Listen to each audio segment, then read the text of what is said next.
Hello guys, kumusta po kayo? Sana okay naman kayo sa palagay ng mundo naroon. Ngayon magluluto tayo ng Japanese scrambled egg. Pero bago simulan pagluluto, welcome to my channel, Alfred Home Cooking pa. Kung hindi ka ba sa channel ko, please subscribe my channel, like and share, and hit the bell para update yung ginagawa ko. Ngayon magluluto tayo ng Japanese scrambled egg. Gagamit tayo ng 2 pieces of egg, tapos lalagyan natin siya ng isa't kalahating soy sauce, saka kalahating kutsalang sugar, white sugar, saka gagamit tayo ng mantika. Ang una natin gagawin, batiin muna natin itong 2 pirasong itlog.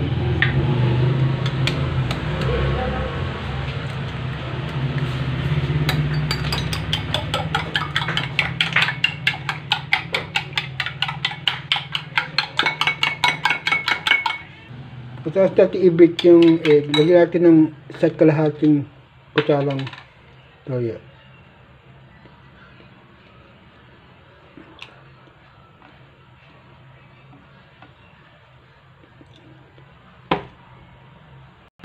Then, lagyan natin ng kalahating kutsalang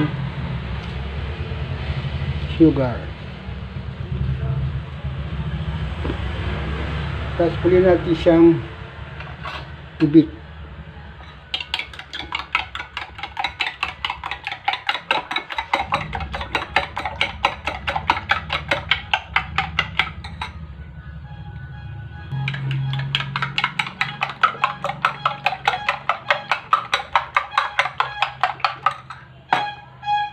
Yan, lagyan natin ng mantika.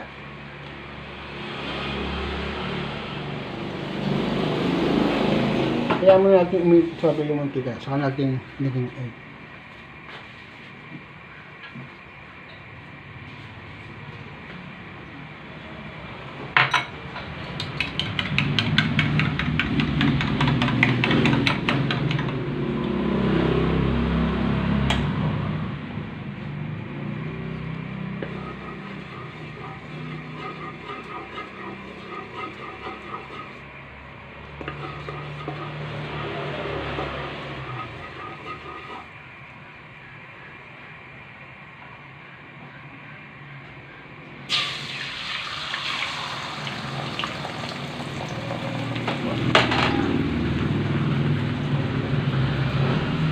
Ayun nga guys, pagka medyo naluto na siya, scramble lang natin ng konti, okay na siya.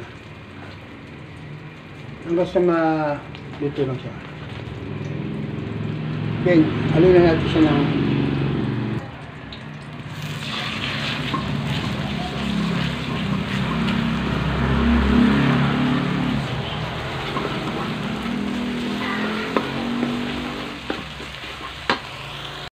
ngayon na guys, pagkakas niya, ngayon natin.